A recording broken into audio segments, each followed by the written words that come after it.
नमस्कार. पुन्हा एकदा एका नवीन व्हिडिओसोबत तुम्हा सर्वांचं आपल्या चॅनलमध्ये खूप खूप स्वागत आहे. आजच्या व्हिडिओमध्ये मी तुम्हाला कटोरी ब्लाऊजचा फ्रंट पार्ट कसा स्टिच करायचा असतो हे सांगणार आहे. तर मी इथे सर्व अस्तर वगैरे जोडून घेतले आणि इथे एका कटोरीला टक्स दिलेला आहे.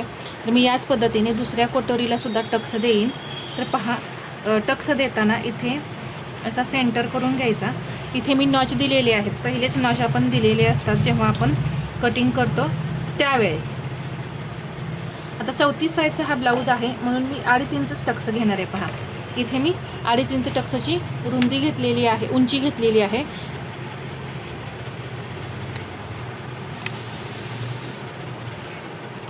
आणि हा टक्स स्टिच करून घेऊया.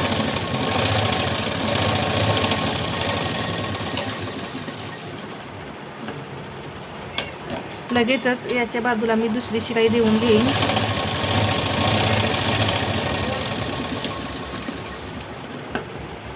दिल्यानंतर हा जो एक्स्ट्रा कपडा आहे टक्सचा तो असा कट करून काढायचा. आणि पहा, इथे दुसरी कटोरीसुद्धा आपली तयार झाली.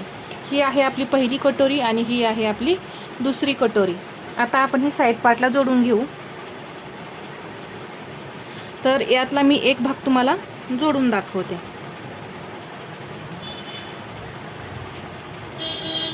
पुढचा भाग आणि मागचा भाग जर कमी जास्त होत असेल तर कशा पद्धतीने ते मॅनेज करायचं असतं हे तुम्हाला आता समजेल. तर इथे कटोरीचं जे टोक आहे थोडं ते एक्स्ट्रा पुढे ठेवून मी इथं हे स्टिच करणार आहे.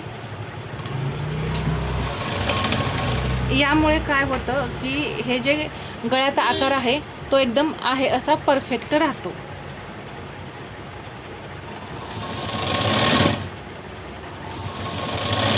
इथं कटोरी तुम्हाला ओढायची वगैरे अजिबात गरज पडणार नाही. फक्त आहे असा हा आकार जो आहे तो तुम्ही व्यवस्थित ठेवत स्टिच करायचं. पहा, कटोरी आपली कुठेही कमी पडलेली नाही. लगेच मी इथं दुसरी शिलाई देऊन घेते.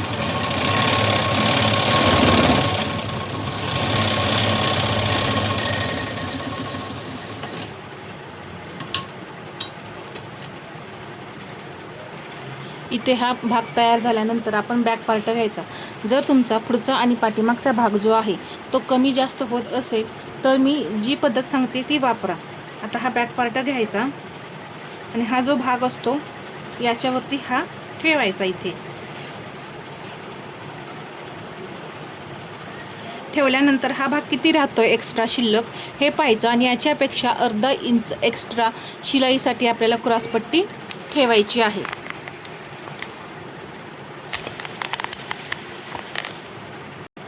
आता मी जी क्रॉसपट्टी तयार केलेली आहे ती चेक करून घेऊया. तर पहा, इथे मी या पद्धतीने अस्तर जोडून घेतले क्रॉसपट्टीला आणि इथं मी हे ठेवते.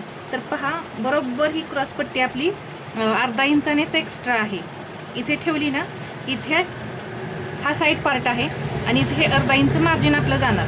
तर क्रॉसपट्टीसुद्धा इथून अर्धा इंच आपली वरती पाहिजे. तर परफेक्ट अशी ही शिल्लक आपली राहिलेली आहे. त्यामुळे इथेही मला कट करावी लागणार नाही. परंतु जर तुमची क्रॉसपट्टी अशा वेळेस एक्स्ट्रा असेल तर तुम्ही हा जो भाग आहे क्रॉसपट्टीचा इथून कट करून जेवढं लागणार आहे तेवढंच शिल्लक ठेवून तुम्ही तो भाग जोडून घ्यायचा आहे. इथे आता आपल्याला काही कमी जास्त नाही, त्यामुळे कट करायला लागणार नाही आहे. तर क्रॉसपट्टी आपण जोडून घेऊया. तर सुळसुळीत असा हा कपडा आहे आपला चायना सिल्कमधला, पाहू शकता इथे. तर त्यामुळे मी क्रॉसपट्टी या पद्धतीने तयार केलेली आहे. जर तुम्हाला अंडरग्राऊंड शिलाईमध्ये घालवून जर क्रॉसपट्टी जोडायची असेल तर दोन्हीकडे म्हणजे मेन फॅब्रिकला सुद्धा क्रॉसपट्टी हवी आहे आणि इकडे सुद्धा क्रॉसपट्टी हवी आहे. तर जसं की आपण सिंपल ब्लाऊज असतो त्याला 4 क्रॉसपट्ट्या काढतो तशाच या ब्लाऊजला पण करायच्या आहेत. या ब्लाऊजला 4 अस्तरच्या आणि मेन फॅब्रिकच्या 2 अशा 6 क्रॉसपट्ट्या तुम्हाला मग काढाव्या लागतील जर तुम्हाला अंडरग्राऊंड शिलाई जर करायची असेल तर. नाहीतर हा सुळसुळीत कपडा आहे, मग घोळ वगैरे आल्यासारखा होतो. तर एखाद्या मी कपड्याला एखादा ब्लाऊज आला असा तर मी तुम्हाला परत कसा क्रॉसपट्टी तयार करायची असते हे दाखवीन. नाहीतर या आधीचे आपले व्हिडिओ आहेत पहा, क्रॉसपट्टी कशी तयार करायची, त्यामध्ये मी ती क्रॉसपट्टी कशी तयार करायची हे व्यवस्थित समजावून सांगितलेलं आहे. आता ही क्रॉसपट्टी घेतली मी. इथे हे जे टोक आहे एक्स्ट्रा ते पुढे ठेवायचं असं पहा, हे ठेवायचंच आहे. म्हणजे काय होतं, क्रॉसपट्टी आपली तिरकी होत नाही.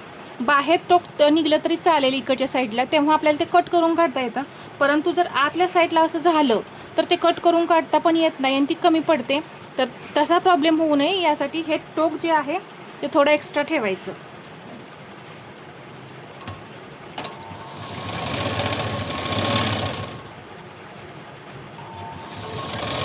आणि इथे बरोबर मी जोडून घेणार आहे बघा. आणि बरोबर अर्धा इंचच मार्जिन घालवायचं.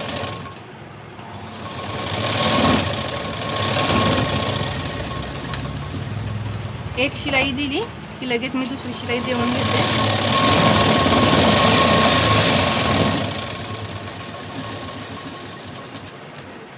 दिल्यानंतर हा भाग असा सरळ करायचा.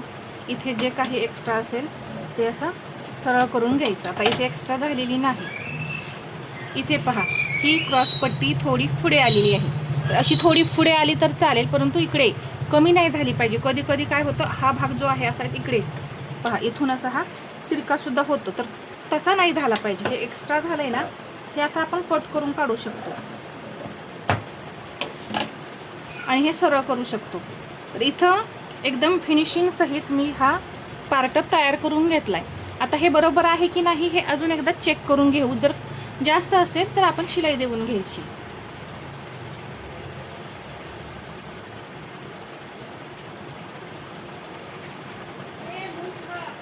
इथून पहा, हा पार्ट जो आहे तो मी इथे ठेवला. तर हा जो पाठीमागचा भाग आहे त्याचा एवढा कोपरा आपला कट होऊन निघते. तर तो कट करून काढायचा अशा पद्धतीने. फिटिंगच्या आधी या गोष्टी आपल्याला कराव्या लागतात. तर तुमचा हा भाग कमी जास्त होत असेल तर तुम्ही ही पद्धत वापरायची. दुसरा पार्टसुद्धा मी त्याच पद्धतीने तयार करणार आहे. खूप छोट्या छोट्या टिप्स असतात आणि सिंपल असतात, तरीही त्या खूप महत्त्वाच्या असतात. पहा, त्या जर फॉलो केल्या तर खूप छान आपला ब्लाऊज तयार होतो. हा दुसरा पार्ट आहे. आता ही कटोरी मगाशी आपण गळ्याकडून जोडली, इकडून जोडली, आता ही खालच्या साईडून जोडणार आहे आपण.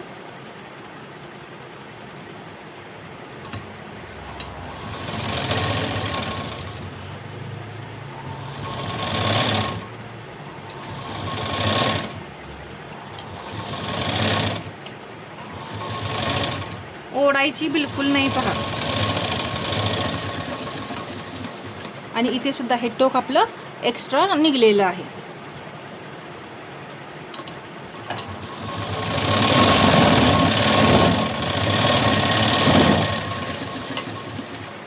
जर हा दुसरा भाग तयार केलेला आहे तो सुद्धा तुम्हाला चेक करायचा असेल तर तुम्ही चेक करू शकता.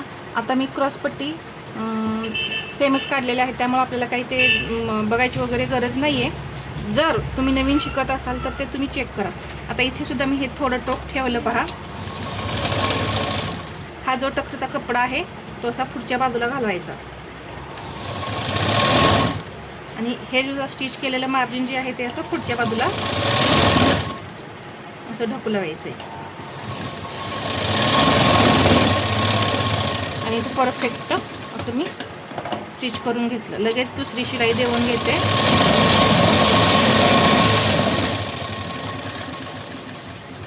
दुसरी शिलाई दिली, हे टोक कट करून घ्यायचं.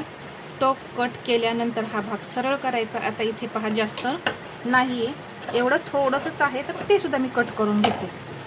तर ते कट करायचंच आहे म्हणजे छान फिनिशिंग येतं. हा दुसरा भाग आपला तयार झाला. हा सुद्धा मी इथे आता चेक करून घेते.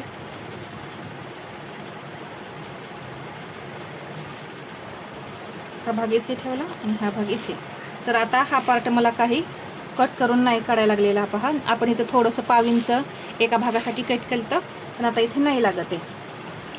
तर हे दोन्ही पार्ट आता हे चेक करून घेऊ, परफेक्ट आहेत का, म्हणजे बरोबर आहेत का. आता इथे पहा, क्रॉसपट्टी ही क्रॉसपट्टी छोटी आहे आणि ही क्रॉसपट्टी थोडी मोठी आहे, त्यामुळे इथे सुद्धा हा गळा जास्त झाला आहे. तर जी क्रॉसपट्टी मोठी आहे ती क्रॉसपट्टी इथून आता मी शिलाई देऊन घेणार आहे. पहा,